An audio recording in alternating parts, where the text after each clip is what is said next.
We approach the subject of Stoicism in our channel a lot.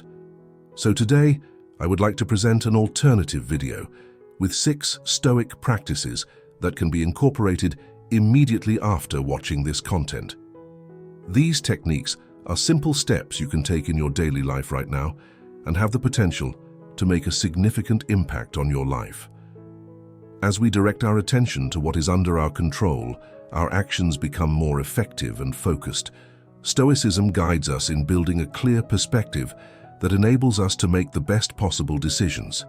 This philosophy prepares us for the challenges of life, and as we gain confidence in our ability to face them, inaction and indecision lose their power to stop us. If you're new here, help us share these ideas with more people who can benefit. It's simple. Enjoy the video, subscribe to the channel, and leave your comment on the practices or how Stoicism has influenced your routine. Now let's start with the first exercise. First, reinterpret the small setbacks. This exercise consists in facing our small daily setbacks as annoying mosquitoes. A single sting can be just a slight nuisance, but imagine being targeted by dozens of them. The accumulated effect could be quite harmful to our mental health. Similarly, in our routine, although we do not face major crises, we often deal with a series of small frustrations that, when added up, can turn into a considerable emotional burden, leading us to feelings of discomfort and dissatisfaction. Stoic philosophers encourage us to reconsider these daily irritations, preventing them from accumulating and undermining our well-being. The proposal is to adopt a new perspective on everyday challenges, recognizing that, although legitimate, these feelings can be re-evaluated so as not to become an excessive burden. This approach helps us understand that the obstacles we face are often insignificant compared to the historical challenges of humanity. For example, a 5-minute subway delay or cancellation of an app run can be frustrating. But not long ago, trips like this took hours or even days, requiring much more effort. Similarly, the delay in communication today can generate anxiety, but there were times when messages took days or weeks to be delivered, and people adjusted their expectations without major trauma. This leads us to recognize that many of the things that bother us today are actually luxuries of the modern era. Therefore, the goal of this exercise is not to deny our reactions or emotions in the face of adversity, but to learn to see it in a new light. It is an invitation to manage small frustrations so that they do not overload us. As Seneca said, sometimes even living is an act of courage. He wanted to convey the idea that difficulties are part of a life rich in experiences and learning. Accepting frustrations as an integral part of our daily lives helps us to have a more comprehensive view of life, recognizing that both good and bad moments contribute to our growth. Seneca encourages us to see life as a great work of art, where every difficult moment is a brushstroke that contributes to the creation of a richer and more meaningful history. He teaches us that we must not only survive the challenges, but grow with them, making our journey fuller and with purpose. Second, elect a virtue, courage, moderation, justice, wisdom. They represent the most essential values in Stoic philosophy. Marcus Aurelius, the great emperor of Rome and Stoic philosopher, stated that if one were to discover something more valuable than these 4 virtues, it must be something truly extraordinary. The Stoics believed that every challenge we face is an opportunity to practice these virtues. Our second exercise is based on incorporating these values into everyday life, focusing on one virtue per week. Start by choosing a virtue and dedicate yourself intensely to it for a week. For example, Courage Week.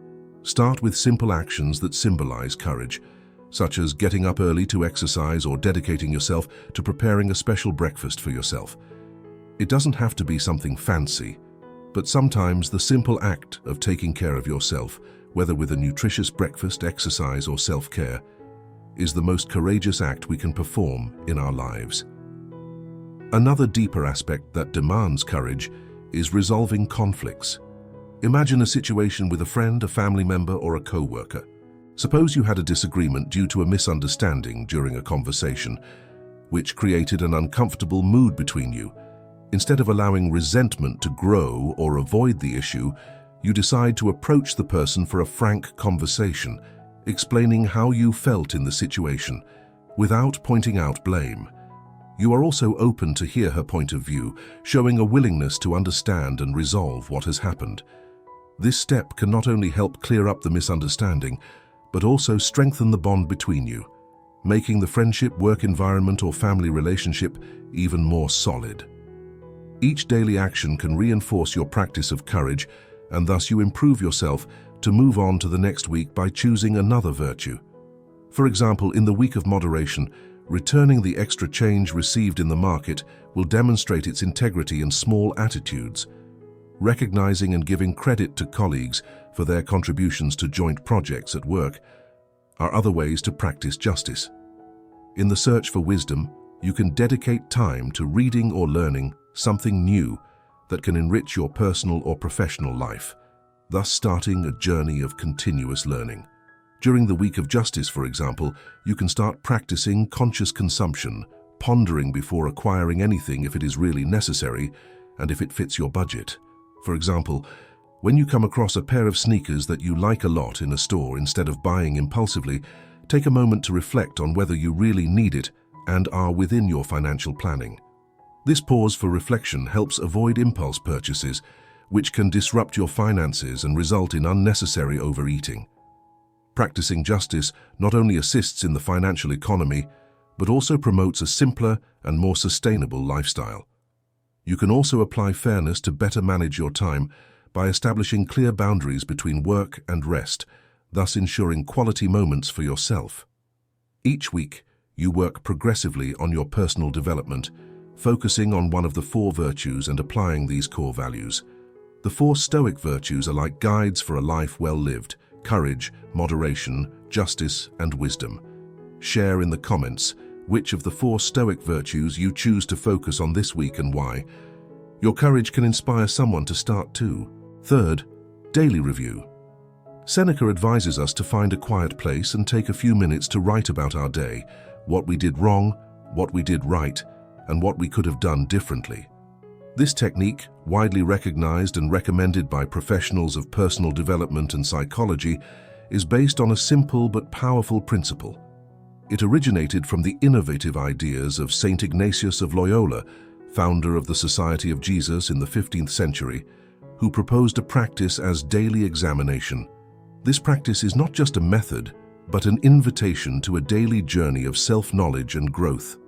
By reflecting on our actions and emotions of the day, we have the unique opportunity to connect more deeply with ourselves. These 3 points serve as a daily examination, where we can better understand ourselves, know what triggers cause us anger, fear, anxiety, and realize where we are evolving in the development of our virtues and character. So let us examine these 3 points in detail. What we did wrong. As long as you do not admit that a problem exists, it is impossible to seek a solution for it. Therefore, the first step of this exercise is the admission of our mistakes. Sometimes we deny our mistakes because we fall into the mistake of defining ourselves by our characteristics without truly realizing that our value is not in our profession, in the car we have, or in external things. Our value comes from our character, from who we really are. Acting wrong does not mean that we are wrong people, but that we only move away from virtue for a moment, but that we can return to it. And when we admit a wrong action, we gain power over it because we can change it, policing ourselves to act correctly the next time that situation happens. What we did right, even a broken watch, hits twice a day. No one is 100% wrong or 100% right. The Stoics believed that ignorance was the greatest cause of mistakes. For not knowing, many act wrong. Today we have plenty of knowledge, however, it is not enough to know to act right. We have to develop the moral force to put into practice what we know. Writing down what you did right reaffirms positive behavior, and as you learn to trust your ability, you feel more confident in replicating those positive patterns. It's simple, but it makes a big impact on your mind. Develop confidence in yourself by relying on virtue and goodness to act positively on a daily basis. What we could have done differently. Imagine that someone asks you for information and you answer with 4 stones in hand. In a simple situation, you exercised rudeness for free. Adopting this technique is taking a step towards a fuller and more conscious life. where each day is seen as a chance to learn, improve, and transform. Epictetus reminds us that we are not only responding in isolation, but that each of our actions feeds a habit of ours. Thinking about what we can do differently is thinking about our simple everyday actions, which without realizing feed the habits and vices of our life. For example, today I spent almost an hour reading random comments on the internet. Could I have used this time of relaxation in a less useless way? Could you have done it differently? If we do not dedicate ourselves to self-assessment, we miss the opportunity to grow and realize how much we have already evolved in our journeys. This exercise is simple and you can use your mobile notebook to do. Start once a week by answering these 3 questions to yourself about what your week was like, what you did wrong, what you did right, and what you could have done differently. Fourth, recognize your internal tools. Epictetus, a Stoic sage, teaches us that in the face of the obstacles of life, we can find ways to grow and strengthen our character. If someone offends us, we can find in this insult a chance to develop patience. In the face of suffering, we have the opportunity to discover our resistance, and in facing temptations, we can exercise self-control and self-discipline. This exercise offers us valuable practice. Before facing any challenge, we must remember what our internal resources are. If we realize that we lack some specific ability to deal with the situation, this is the ideal time to develop and improve it. As we persist and practice, we gradually master the virtues essential to overcome any adversity, converting each obstacle into a valuable teaching for our personal development. When we face challenges or problems, we tend to look only at the problem, and this can make us temporarily forget about the skills we are building or similar situations we have already overcome. In the words of Marcus Aurelius, "Look within yourself. There lies the source of good, and it can flow ceaselessly if you always explore it." This inspiring quote from Marcus Aurelius, one of the most remembered emperors of Rome and a philosopher dedicated to Stoicism, invites us to seek the good within ourselves. He teaches us that the true source of good is not found in the outside world, but within each of us. It motivates us to continually dive into our inner self, revealing that with constant dedication to this exploration, we can find an inexhaustible stream of goodness. This suggests that the secret to a full and virtuous life lies in our ability to look inward in an uninterrupted process of personal discovery and transformation. By cultivating and valuing our inner reservoir of goodness, we make way for an enriched and authentic existence. The next time you come across any difficulty, remember which built-in tool you can exercise. When you're on a diet, train your self-control by refusing that extra portion, a soda or some extra candy. Train your self-discipline by striving harder, doing your best, on days when you are lazy or have zero desire to work. Or when teaching someone something or passing some information at work, train your generosity, teaching without humiliating or diminishing anyone. In every situation, we have the opportunity to be better when we recognize our internal tools. Fifth, exercise your power of captain. Epictetus, one of the greatest teachers and Stoic philosophers, teaches us something valuable. If we do not choose carefully what we put in our mind, someone will choose for us. And let's be honest, those choices aren't always going to have the best interest in mind. It's as if we let someone pilot our boat without knowing where it wants to go. When we know what is really important to us, it becomes easier to take the reins of our life. Our actions begin to reflect our true priorities, and we live more authentically and aligned with what we believe. On the other hand, if we don't make that choice, it's like opening the door for other people to decide for us. And without realizing it, we may end up living a life based on the desires and expectations of others, not our own. So the lesson here is clear. To live a life that really is ours, we need to be in control of our choices. It starts by defining what is most important to you and ensuring that every step you take is aligned with those priorities. Use the dynamics of want and can to define your priorities and steps to achieve. For example, I want to lose 5 pounds. I can have a smaller portion for lunch. I can exercise twice a week. The same goes for other areas of your life. For example, I want a promotion at work.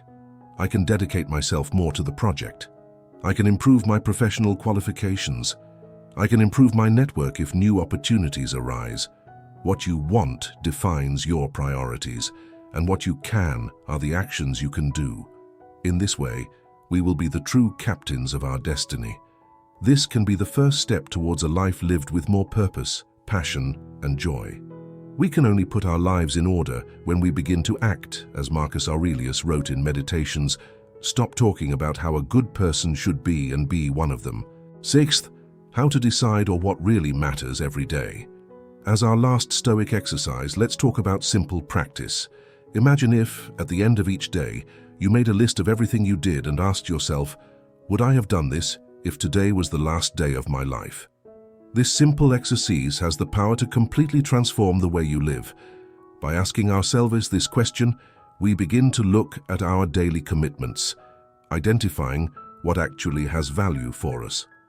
This process of questioning acts as a filter, helping to highlight what is truly relevant, encouraging the choice of activities and experiences that fill us and perform. Suddenly, those hours spent on meaningless tasks or procrastinating on social networks may seem less attractive and favorable. In contrast, moments with your friends, your family, or dedicating to self-care or that hobby that you always postpone gain a new importance. This is not just an exercise in thought, it is an invitation to live a more authentic and meaningful life. By choosing daily as if it were the last, you begin to do more of what you love, of what makes you feel alive and connected to what really matters. This exercise not only increases awareness of how we spend our time, but also promotes reflection on our life decisions and priorities.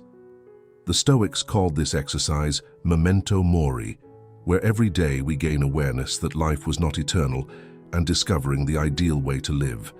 The idea behind memento mori is to encourage us to live each moment with more meaning and purpose, aware that our time here is limited. This awareness helps us prioritize what is truly important, choosing to live in a way that reflects our deepest values rather than getting lost in trivialities or procrastination. As we remember our mortality, we are inspired to make every day an authentic expression of our essence and to cherish every moment we have. Each of these exercises are powerful Stoic practices, and as we plant each of them in our hearts and souls, we have the opportunity to reap the results.